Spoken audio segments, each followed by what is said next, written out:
So, eto na nga po tayo mga kumare. Nakaready na po yung ating kawa na pinainit po natin dito sa stove nila. Mukhang mayayamanin pero makikita mo yung bawang tsaka sibuyas ko. Ito na rin po, nakabatik na po ako ng itlog. 7 piraso po yan. Tsaka makikita nyo na ilabas ko na po sa lata yung sardinas. Ito po, makikita nyo, ready na po yung ating mga ingredients. Ayan po, niready ko na rin po lahat-lahat para po makastart tayo sa pagluto. Ayan po, makikita nyo pa akong excited na binubuhos ang ating mantika. Tapos dumating si Ate Lynn, nakipagmarites pa ng konti sa akin. Kaya tumalikod po ako ng konti para ibalik yung mantika. Ayan po, habang iniintay nating painit yung mantika, i-prepare po natin dito, ipalalagay natin dito sa harapan yung ating mga putahe, charis.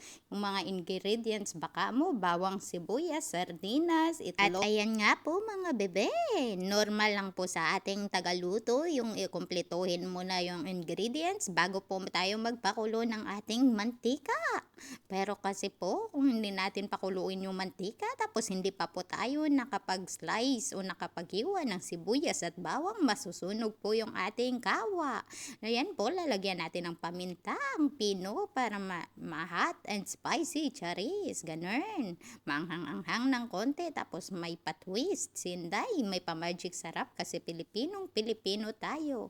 Hindi po talaga tayo baback out sa ating mga ganyang klaseng ingredients, pampalinamnam, magic sarap. Ayan po, nag-iintay po tayong uminit ang ating kawa at ayan na po, mailagay na natin si bawang.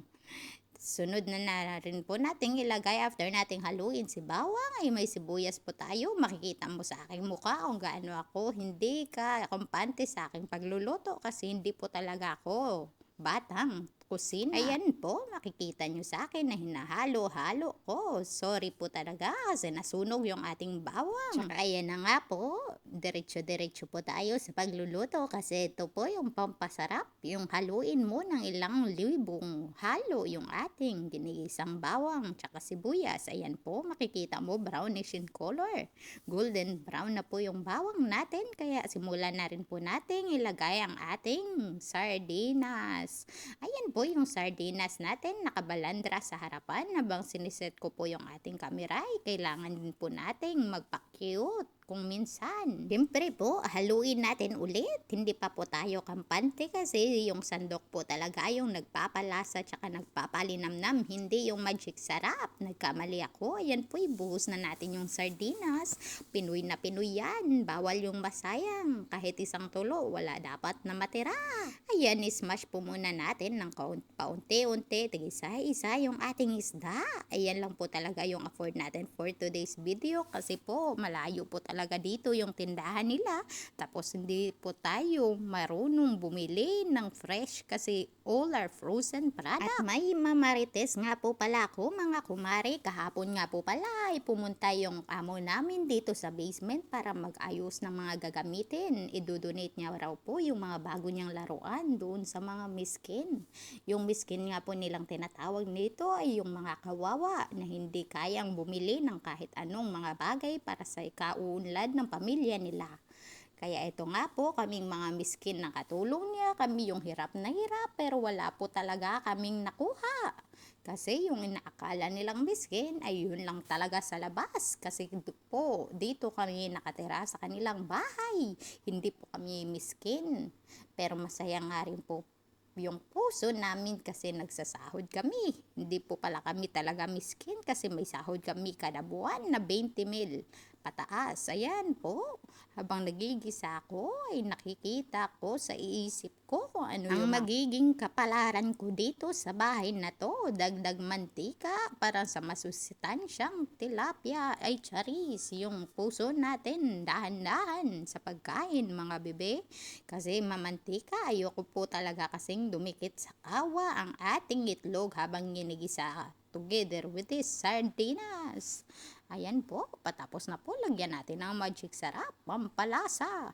Ayan lang po talaga yung nagdadala ng ating pagluto. Magic sarap is life.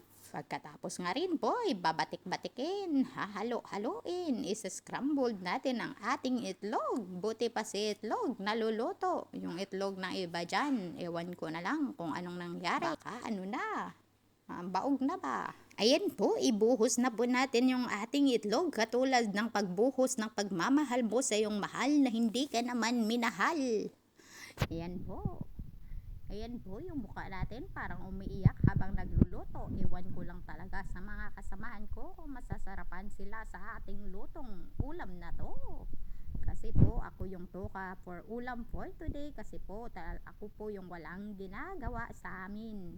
Hindi na po talaga ako nag-aalaga ng bata. Back out po muna tayo doon. Hindi ko po kasi talaga nakaya yung aking pamumuhay dito sa abroad kasi baog na baog po talaga yung utak ko this few days kasi po nakulangan ako sa pagkain, kulang sa tulog, kulang sa alam mo na. Ay, ganun po talaga yung buhay natin dito, tigang na tigang. Pero wag kayong mag-alala, malapit na yung yung sentensya ni Ate Cassandra. Ayan po, hahalo-haluin. Imamasa-masa para sumarap po yung ulam natin. Ayan, a few moments later ay papakita ko sa inyo yung kinalabasan ng aking luto. Tingnan natin kung sino yung uubos. Sana nga po yung mga kasama ko sa trabaho ay masarapan din sa lutong ito kasi galing po talaga to with my love. Niluto ko to galing sa aking puso, hindi sa aking dugo. Ayan po, namimiss ko na nga po talagang kumain ng dinuguan. Pero wag na yung baboy kasi na parang hindi ko na akalain na makakakain pa ako noon sa sobrang 2 taong paninilbihan dito. Hindi ko na po maisip yung sarili kung makakakain po ako ulit ng totoong pagkain. Paborito ko. Ito na nga po, sumusobra na sila. Malapit na ako sa katotohanang luto na yung niluluto ko. Ayan po, prepare na po natin yung pinggan. Halo-haluin ng kaunti. Ayan po, makikita mo, itatransfer na natin bago masunog mga bebe. I-share ko nga lang nga po yung aking pakiramdam for today's video habang nagvo-voice over po ako ng video na to ay nininervyos po talaga ako. Baka po mag-start na yung trabaho natin. Late na nga po ako mag-start ng trabaho kasi kailangan kong tapusin yung pag-i-edit nito kasi hindi ko naman po talaga handle yung oras ko. Kailangan ko rin po talagang mag-rest paunti-unti kasi diretsuhan rin po.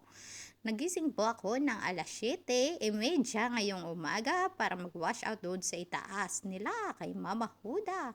Tapos naglinis ng ibon, nag-wash out ng floor ng sahig, linabas ko lahat ng dumi doon kahit sila ang madumi, hindi ako.